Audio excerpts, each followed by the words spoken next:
ان کو ہر وہ نوجوان برا لگتا ہے جو سیاسی شعور رکھتا ہو، جو اپنے حقوق کی جنگ لڑنا جانتا ہو، جو ان کے سامنے سوال کرنا جانتا ہو کہ سالوں سے میرے ملک کے اوپر حکمرانی کرنے والوں، آج اس ملک میں 1.5 کروڑ بچہ سکول سے باہر کیوں ہیں؟ آج اس ملک کے تعلیمی اداروں میں گھٹن کا ماحول کیوں ہے؟ آج آپ کے پریورٹی لسٹ میں تعلیم کے لیے بس اتنی گنجائش ہے کہ اس کے لیے GDP کا اوسطاً 2% حصہ مختص کیا جاتا ہے۔ یہی وہ سوال ہے جس کی وجہ سے سالوں سے پاکستان کے تعلیمی اداروں میں طلبہ یونین کے گلے میں پھندا ڈال دیا گیا ہے۔ بسم اللہ الرحمن الرحیم، السلام علیکم، میں شبیر احمد ہوں اور آپ ہمارا فیس بک اور یوٹیوب چینل دیکھ رہے ہیں۔ ناظرین کرام، کچھ دنوں پہلے مریم نواز صاحبہ CM پنجاب یونیورسٹی آتی ہیں اور طلبہ سے مخاطب ہو کر کہتی ہیں کہ مجھے یہ سامنے بیٹھے طلبہ پسند ہے، وہ طلبہ نہیں جو ڈی چوک میں جا کر احتجاج کرتے ہیں۔ آپ کو لگ رہا ہو کہ شاید یہ ایک سیاسی اختلاف ہے جس کی وجہ سے انہوں نے اس طرح کہا، یا آپ سمجھ رہے ہوں گے کہ انہوں نے قلم اور کتاب سے اپنے عشق کا اظہار کیا ہے۔ کاش حقیقت میں بھی ایسا ہوتا ہے، جبکہ سچ یہ ہے کہ یہ ایک ذہنیت اور سوچ ہے جس کی عکاسی برملا ہمارے سیاسی اکابرین کرتے آئے ہیں۔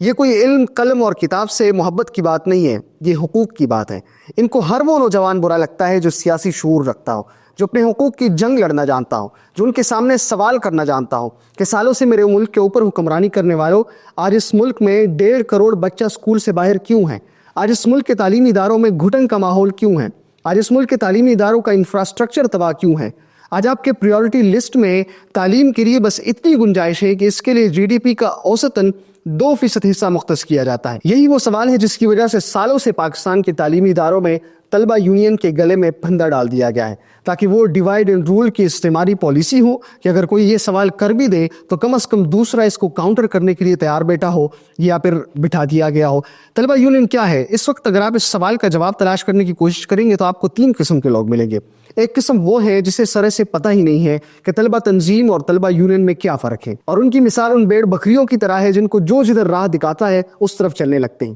دوسری قسم وہ لوگ ہیں جو یہ فرق تو سمجھتے ہیں مگر ان کا خیال ہے کہ طلبہ یونین سے لڑائی جھگڑوں میں اضافہ ہوگا، اور یہ وہ جھوٹا بیانیہ ہے جو اس پابندی کو تقویت دے رہا ہے۔ حالانکہ طلبہ یونین کا حصہ رہنے والوں سے پوچھیں تو وہ اس کے برعکس کہانی سناتے ہیں۔ اور تیسری قسم وہ جو سب جانتے ہیں اور اس کی بحالی کی جدوجہد بھی کرتے ہیں مگر ان کی شنوائی کم ہی ہوتی ہے۔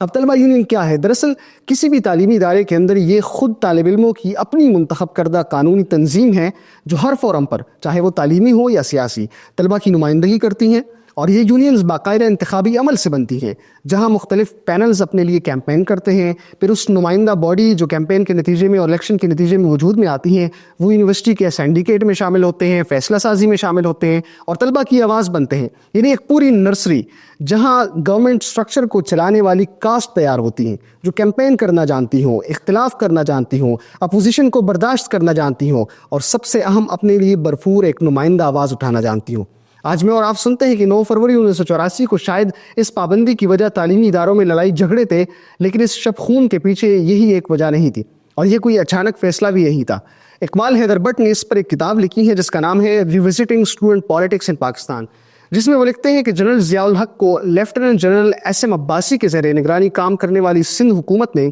1983 میں خبردار کیا تھا کہ طلبہ کسی بھی وقت آمریت کے خلاف تحریک شروع کر سکتے ہیں، اور یہ رپورٹ ہو، آپ خود اندازہ لگا لیں، اور ساتھ میں طلبہ یونین کا ماضی اور کردار ہو تو ایک آمریت یا ڈکٹیٹر پابندی کے سوا کیا کرے گا؟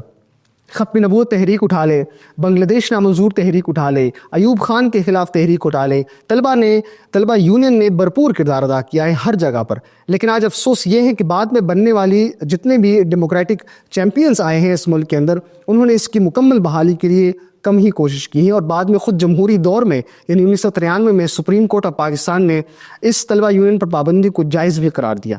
آج کل اسی فیصلے کو سپریم کورٹ میں چیلنج کیا گیا ہے، اور اسلامی جمعیت طلبہ کی جانب سے یہ درخواست دائر ہوئی ہے، اور جو درخواست دائر ہوئی ہے اس میں کوئی ہوائی بات نہیں کی گئی بلکہ آرٹیکل 17 کے تحت یونین سازی کا بنیادی حق مانگا گیا ہے۔ اسی لیے تعلیمی اداروں میں پڑھنے والا ہر طالب علم اگر چاہتا ہے کہ اس کی نمائندگی تعلیمی ادارے میں فیصلہ سازی میں ہو، وہ ضرور اس کو سپورٹ کرے، کیونکہ آسماں جلتی زمین پر نہیں آنے والا، اب کوئی اور پیغمبر زمین پر نہیں آنے والا۔ پیاس کہتی ہے کہ ریت نچوڑی جائے، اپنے حصے میں سمندر نہیں آنے والا، تو پکارے گا تو اے صحن حرم آئیں گے، اب ابابیلوں کی مانند ہم آئیں گے۔